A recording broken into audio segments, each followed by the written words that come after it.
qui était en Jésus-Christ, lequel existe en forme de Dieu, n'a point regardé comme une proie arrachée d'être égal avec Dieu, virgule, mais s'est dépouillé lui-même. C'est dépouillé lui-même. C'est qui s'est dépouillé lui-même? Jésus. Continue.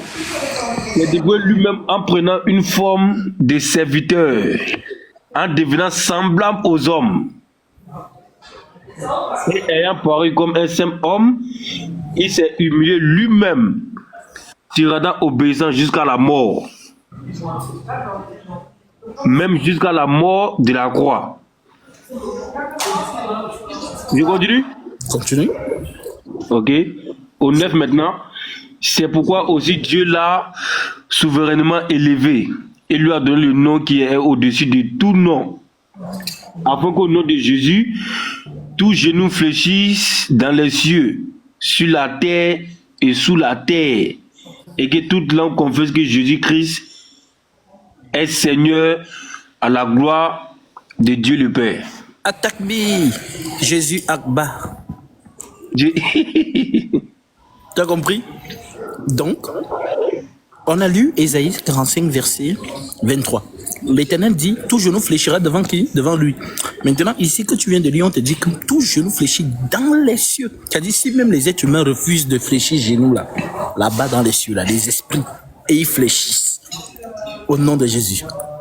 Sur la terre, sous la terre, et que toute langue confesse que Jésus-Christ est Seigneur, pour la gloire de Dieu le Père.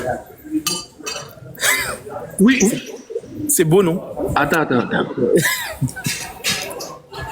Toute langue confesse que Jésus-Christ est Seigneur, virgule, à la gloire de Dieu le Père. La patate, ça me mélange. Ça veut dire quoi? Ok, pour comprendre la partie là, prends Romains 9, 5. Comme ça, tu vas comprendre. Pour comprendre la petite partie là? Oui, Romains 9, tu lis le verset 2 au verset 5, tu vas comprendre. La patate, c'est pas clair. Ok, justement, comme c'est pas clair ici, il faut lire Romains 9 là-bas, ça sera plus clair. Romains 9, verset 2 à 5. Tout genou, dans les cieux et sur la terre.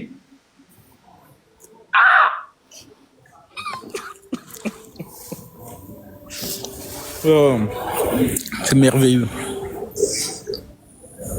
Romains 9, c'est ça, non? Romains 9, oui, à partir du verset 2 au verset 5. 9.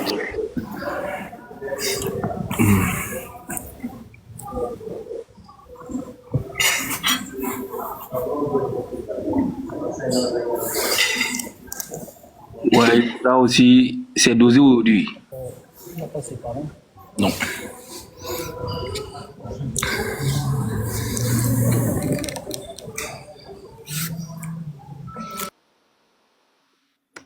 Romains 9, 2, c'est ça?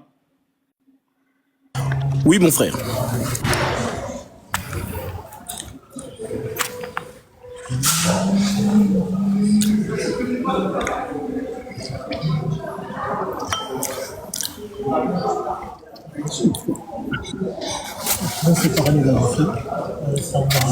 Romains 9. Tu as compris? Tu as vu? Oui, Romains 9, 2, non, c'est ça, non? Oui, à partir du verset 2 à 5. Ah bon, voilà. J'éprouve une grande tristesse et j'ai le cœur un chagrin continuel, car je voudrais moi-même être anathème et séparé de Christ pour mes frères, mes parents selon la chair, qui sont israélites, à qui appartient l'adoption et la gloire, et les alliances, et la loi, et le culte, et les promesses. Je continue? Oui. Et les patriarches, et de qui est issu, selon la chair, le Christ qui est au-dessus de toutes choses, Dieu béni éternellement. Amen. Ah, c'est bon? Ouais, légèrement. Voilà. Au-dessus de toutes choses, Dieu béni éternellement. C'est le Christ.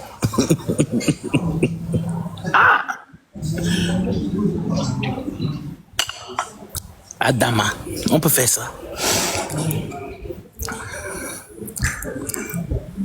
Tiens.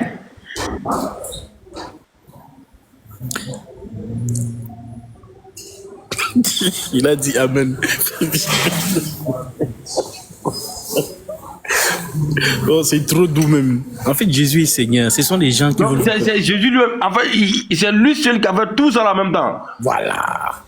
Mais pourquoi lui, ça le plaît quoi? Lui, il a l'aise à ça.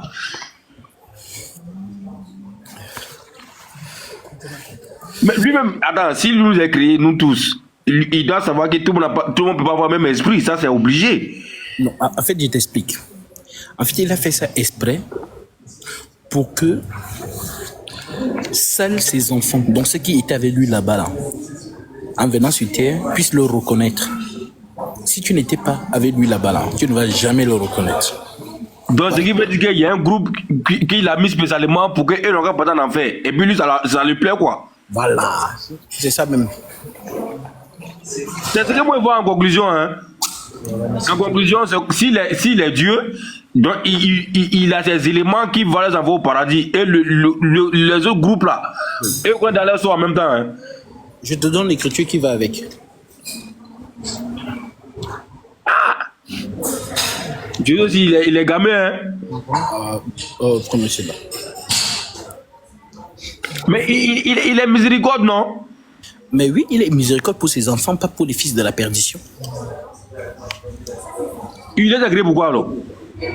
Ben, il a tout fait avec un but, même le méchant pour le juge malin. Proverbe chapitre 16, verset 4. Et puis à tous les versets à l'appui. Bon, moi c'est bien ce qu'il veut dire encore. Hein. Lui, il fait un truc et puis il met les versets encore à l'appui pour prouver ce qu'il fait. Et puis il est à l'aise, Jean, il est tranquille quoi.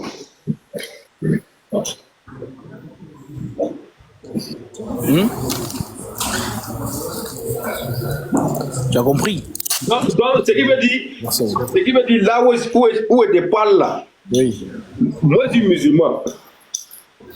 Mais comme si jamais, dans le plan de Jésus, si jamais il est Dieu, et que moi il meurt, c'est quoi mon sort?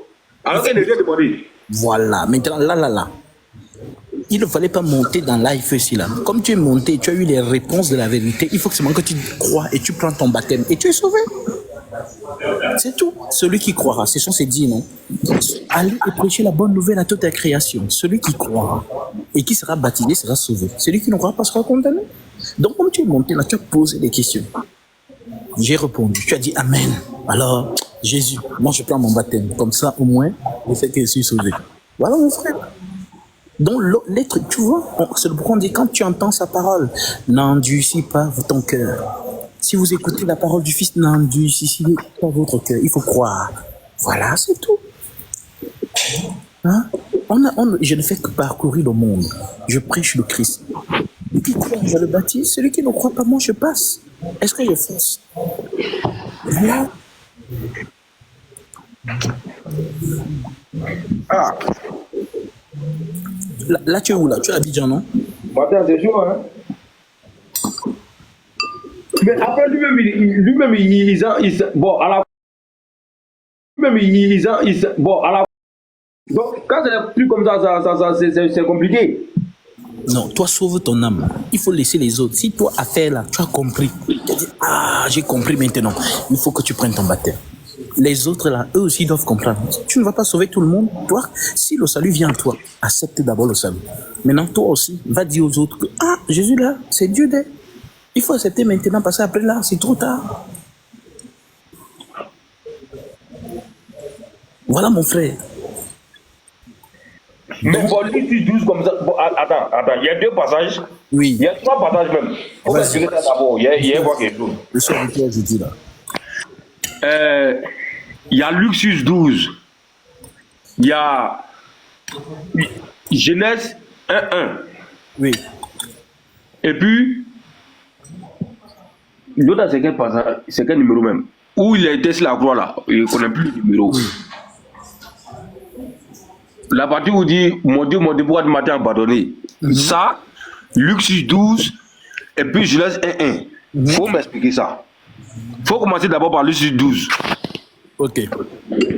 En ce temps-là, Jésus se rendait sur la montagne et il passait tout dans la prière Dieu. Bon, explique, on va commencer par ça d'abord. Voilà. On va expliquer avec les Écritures, non? Si tu veux. Alors, permets-moi d'abord de bénir quelqu'un qui vient de faire une offrande. Alors, ma sœur, tu te reconnaîtras, tu as été touchée par la parole. Et le Seigneur dispose dans ton esprit de faire cette offrande pour prendre ta bénédiction. Parce que tu es édifié par la vérité. Alors, conformément à Galatie 6 à 7, que celui qui enseigne la parole fasse part de tous ses biens, celui qui l'enseigne. Ne vous y trompez pas, on ne se moque pas de Dieu. Ce qu'on aimera semer, le moissonnera aussi. Couronné à Matthieu 10, l'ouvrier mérite sa nourriture, déclare au Seigneur. En entrant dans la maison, c'est lui là. Si la maison en est digne, que ton Père vienne sur elle. Si la maison n'en est pas digne, que ton Père retourne avec vous. Tu en es digne, car ce que tu as donné, je vais manger. Comme les 3 hommes ont mangé chez Abraham et la bénédiction est entrée dans sa demeure. Alors que par cette offrande, le Seigneur t'accorde ce que ton cœur plaisir. Mais qui connaît tes prières et tes doléances et qui déverse en toi ses dons spirituels. Au nom de Jésus-Christ, ma sœur, sois abondamment béni. Shalom. Alors, mon frère, je suis à toi. Donc, il faut comprendre une chose. Et je vais t'amener dans une écriture. Prenons Luc chapitre 24, verset 44, s'il te plaît. Bon. Attends. Bon, je ne sais pas si tu peux m'expliquer. Je dois récupérer un truc en bas là. Ah, d'accord. Bon, dans ce cas, je te donne rendez-vous 15h, 15h30. Mais ce que je veux que tu comprennes, c'est que l'écriture que tu as citée dans Luc est vraie. On parle de quoi? Quand je t'ai donné Luc chapitre 24, verset 44, 24, verset 44, il est écrit là-bas, Jésus dit, là ce que je vous disais lorsque j'étais encore avec vous, qu'il fallait que s'accomplisse tout ce qui est écrit de moi dans la loi de Moïse, dans les psaumes et dans les prophètes. Maintenant, il y a des prophètes, notamment le prophète David, prophétisé sur la croix de Jésus. Et sur David priait donc.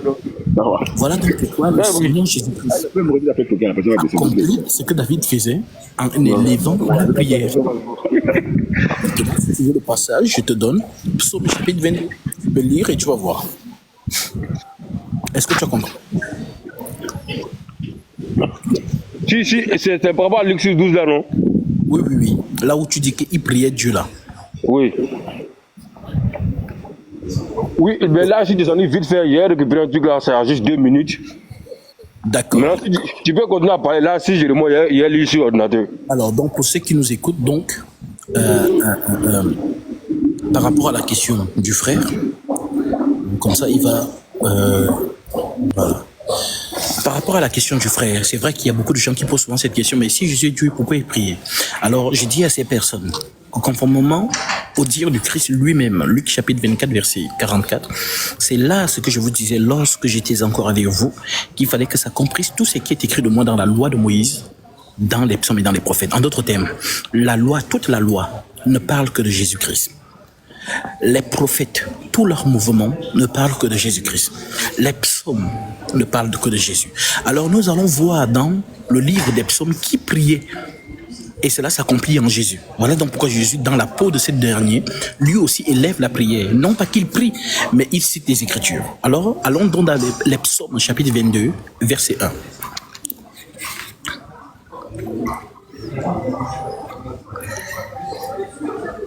Psaume, chapitre 22. Donc nous sommes ici d'accord que les psaumes, c'est très loin. Jésus n'est pas encore là. C'est des générations et des générations et des générations et des générations avant l'arrivée du Christ.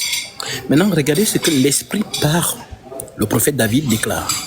Je suis dans Psaume, je prends le verset 2 directement. Mon Dieu, pourquoi m'as-tu abandonné? Et cette fameuse phrase, vous l'avez entendue à la croix. Qui l'a donc dit? C'est Jésus ou c'est David? C'est David.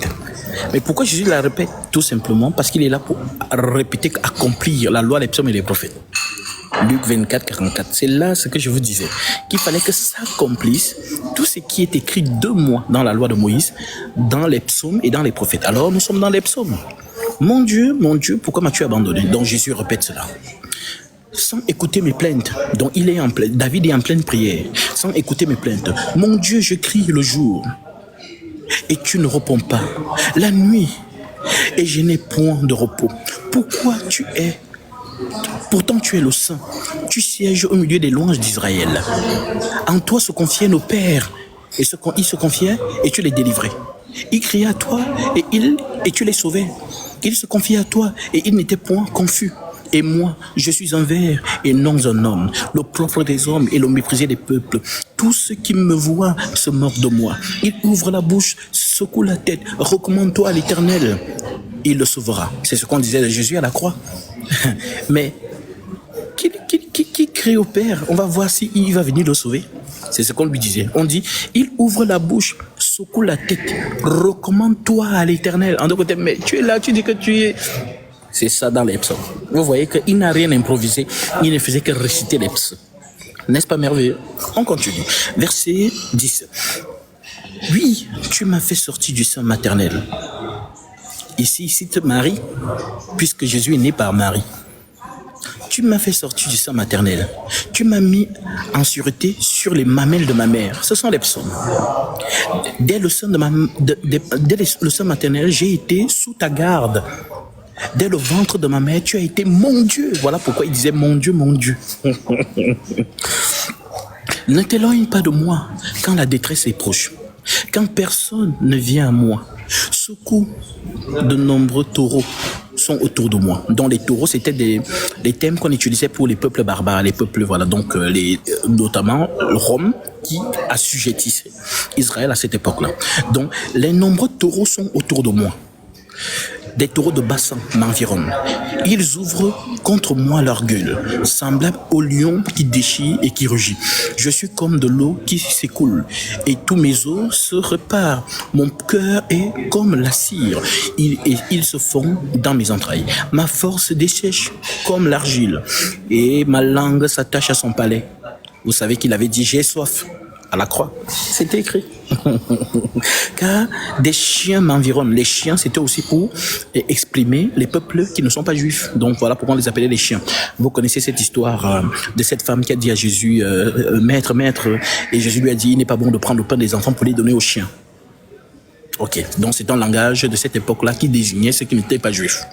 On continue, verset 17. Car des chiens m'environnent, une bande de cérélates rôde autour de moi. Ils ont percé mes mains. David, par l'Esprit Saint, prophétise déjà. Jésus n'est pas encore là. Mais David a donné tout le scénario de la croix. N'est-ce pas merveilleux? C'est donc ça qu'on appelle prophétie. Voilà. C'est pas prophétie que oh, Dieu m'a dit, tu vas tomber, je vois que tu vas te marier dans 3 jours. Non, ça ce sont des fausses prophéties. Voilà. Les prophéties, ce sont les choses de l'esprit qui ne tournent qu'autour de Jésus. On s'en fout de qui va se marier, de qui ne va pas se marier, de qui a l'argent, qui n'a pas l'argent. Ce sont des fausses prophéties qui marmaillent surtout les femmes. Ça prend beaucoup avec les femmes. Les fausses prophéties de Marcoso.